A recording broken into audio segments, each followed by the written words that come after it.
Yeah, with all this Diddy business going on in the headlines every day, pause. I notice people have been starting to re-examine old lyrics, right? In particular, Biggie's old lyrics. Now, those of us who from a certain era, age group, time and space and place, we know Biggie said some things that we, you know what I'm saying? That we really can't we can't get behind. Pause. Right? We all knew that. You know what I'm saying? But we don't let we've all done our best not to let those things taint our ranking of, you know, his genius and all of the great things he done and his accomplishments, etc. Right? But they like, yo, he's one of the most, he said the most flagrant, blah, blah, blah, blah, blah, blah, blah. The most flagrant. And like I think I seen Lord Jamal talking about it and all of that. I saw this father and daughter doing a reaction video. I think it was What's Beef, the song they was doing it to, right? Pause. Right? And they was like, that is that the song where Biggie says, "Don't you know my nigga gotta kidnap kids? Suck the thump with the brick." You know that line, right? They were like, "Oh my God, blah blah blah." Like they like and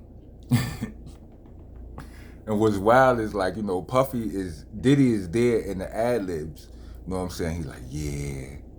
They like, oh my God, it's that. They like, yo. The pops is like, yo, I've lived with this music for years. You know what I'm saying? He like, it sounds so much more sinister now. The daughter is like, oh my God, you don't do no like this young woman, this young lady had very strong She was very strong principled, very strong principled. She was not about those bars right there. Like nah, she was like nah, I ain't with none of that. It's like you don't do no blah blah blah blah blah blah blah blah blah.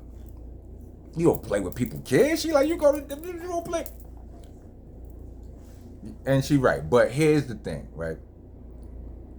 There is a all right. Salute to Jay. She helped me with this analogy. You remember Friday After Next, the Damon character, right? Nobody clowned him for being a gay character. You understand what I'm saying? Right. So they were more focused. It was just the fact that he was the scariest. Like Damon just came home from jail, right? That's from jail. Just he was the scariest nigga. His level of scariness exceeded that of just normal. Like he would do the unthinkable. Like though, like you think about going to jail, like that. You know, protecting your manhood is at the top of your list of priorities when you go in and if you go through the system, right? You know what I'm saying? Like prison, like nah, be like what? Like that's niggas' worst fear. Like that's the worst. That's the worst thing you may have to face going in there. I mean, in death. And some people would rather, you know what I'm saying? Anyway, so you think about Damon from the next. You think about the character in what was the character in Snowfall? Remember what they went and paid some dude to get their product or their bread back or whatever, and this dude was a crazy, you know what I'm saying? He got to get the info out, whatever he went crazy on the dude, violated him. That's the epitome of violations. Like in the streets, dudes get all. It's a whole lot of violating you could get in the streets. You get smacked, you can get punched, you can get robbed, you can get, you know what I'm saying? Istu whipped. You know what I mean? All kinds of, you know what I'm saying? But that, you understand what I'm saying? It's a complete violation, and the idea is, Biggie ain't gonna say, I'll do that. You understand what I'm saying? To your kids, but I mean, to the kids, that's the super psycho. It was a time in hip hop where we committed. I mean, we competed. What I meant to say, we competed to see who could say the most outlandish. You understand what I'm saying?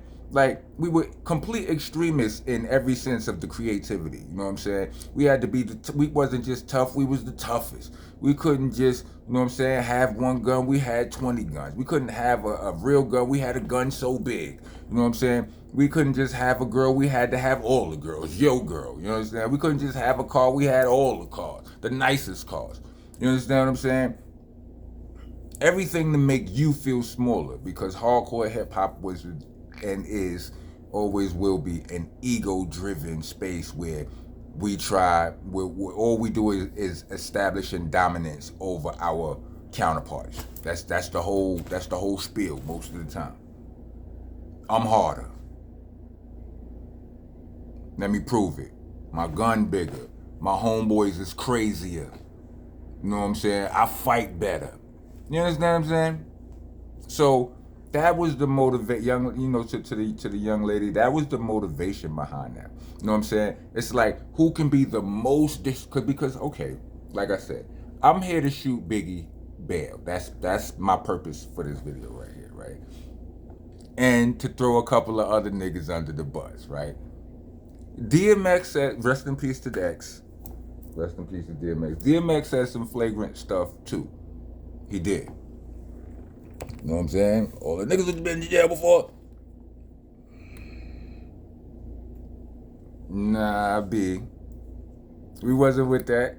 You know what I'm saying? Like, mad niggas looked at the speaker or their homeboy in a certain way when you know what I'm saying? Like, yo, flagrant.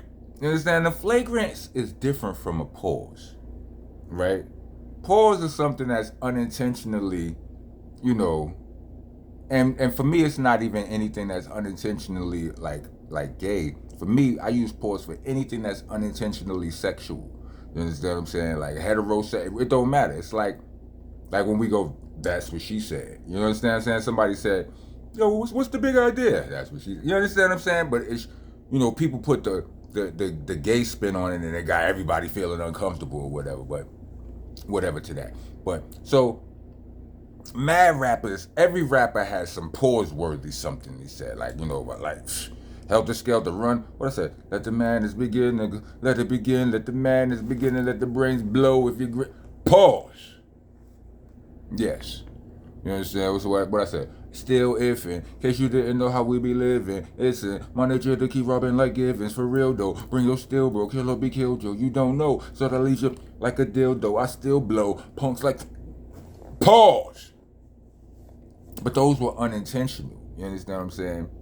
When DMX wholeheartedly invites people to the Frank stand, and then before he does that, he goes, all of you dudes who've been to jail before, Frank stand.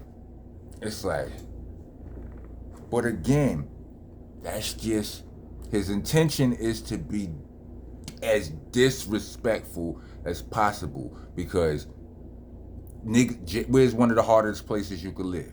Jail, right? And you ain't allowed to say that in jail without it being a problem. He's saying that anyway. So that's what, you understand what I'm saying, Tim? That's what he's doing. So by doing that, he's showing you he's the hardest, by showing you he's the most disrespectful, right? So we have that, right?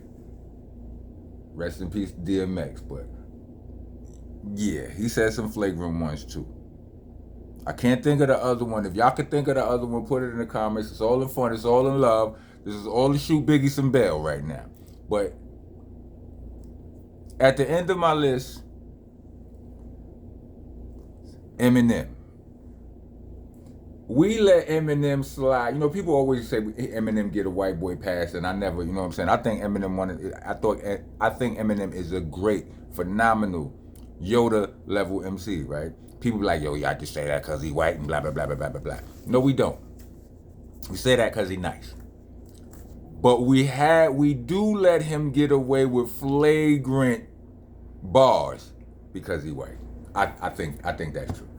Because white people play different than we do. You understand what I'm saying? It's just, he done all worded his moms, and you know what I'm saying, like a few times. Like he done. Now he's in his own mother after we something gave him the Rolling Stone cover. Like he and Bizarre too, his man. Salute to D12. This is my boys. I got a song out right now with Kanava from D12 and Method Man and RJ Payne. It's actually RJ Payne's song, you know what I'm saying? These are the homies. This is all love. I don't have no smoke for nobody that I'm talking about. But I'm just saying, Eminem has said some of the most flagrant, even on his new album, The Death of Slim Shady, he says something. I forget which song it is, but he's like, you who I better than you do. Whoa. You understand what I'm saying? But we all know, like, have you ever watched the episode of Ridiculousness? Pause. With Rob Dyrdek, Chanel West Coast. Like, you look at the thing, like the black pranks and the white pranks are different pranks. You understand what I'm saying? It just is what it is, right? So, you know, we've let Eminem get like I think the industry, like I don't think nobody black could have got away with digging a grave for their mother in the video. That wouldn't have blew up. Nah. You understand what I'm saying? I get that. I mean, I could assume that. I think that, right?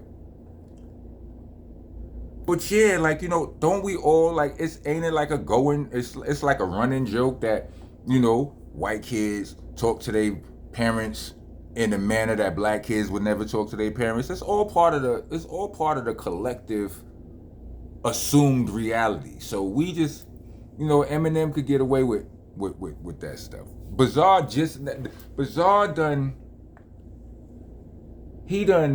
all worded his grandmother in raps, right? I think on the M album he said something about being butt naked on Haley J podcast. Now this is the new album. You understand what I'm saying? I'm just saying, B. Yes, Biggie has said some things, but I'm not even sure he's the worst one. I'm not even sure. I think a lot of bad ones have gone overlooked. I'm sure it's plenty more that I don't.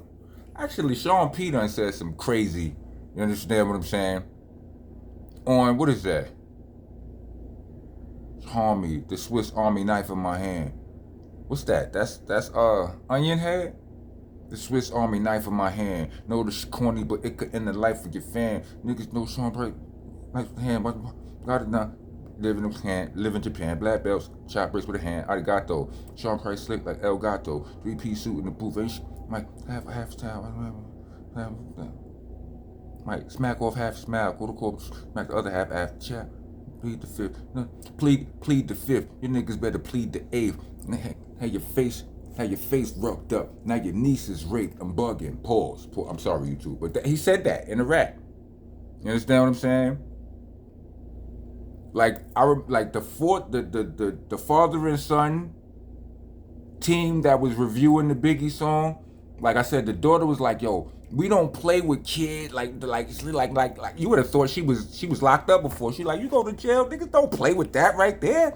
Blah blah blah blah blah." And she was right, but you got some people. To some people, the art is the art. It's not the reality. It's the art. You know what I mean? Because to the person who writes a movie and has all of those heinous things in there, we just take the lesson from it. You understand what I'm saying? We judge it. We judge it on a completely different scale. Somebody wrote that. You know what I mean? Just when a rap nigga writes something and it's, you understand, we rappers, we get held to a different standard, and I understand that, but I'm saying I get it, but I'm gonna speak up when when I feel like speaking up need to be done. Anyway, if y'all made it to the end of this video, let me give 4 thumbs up. And under these circumstances, I'm gonna say pause if applicable. Rock on, rock on. 4 thumbs up where?